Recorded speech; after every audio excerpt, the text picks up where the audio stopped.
வேணும்னே எதுவும் பண்ணல. நீ எதைதான் வேணும்னு பண்ணிருக்க?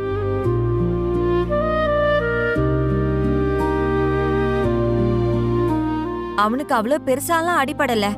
நீ அத பத்தியே யோசிச்சுட்டு இருக்காத. சின்னதா கூட அடிபடணும்னு நான் நினைக்கலங்க. நீ அதை விடு. அவங்க வாழ்க்கைய அவங்களே பாத்துப்பாங்க. தேவையில்லாத விஷயத்துல தலையிடாதீங்கன்னு நான் அவர்கிட்ட சொல்லதான் செஞ்சேன். கேக்கல. சுரேஷ்க்கு என்னமோ ஐடியா கொடுக்கறேன்னு கொடுத்து அனுப்பி வச்சாரு.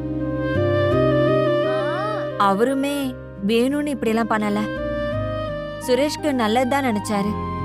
கடைசியில இப்படி ஆயிடுச்சு.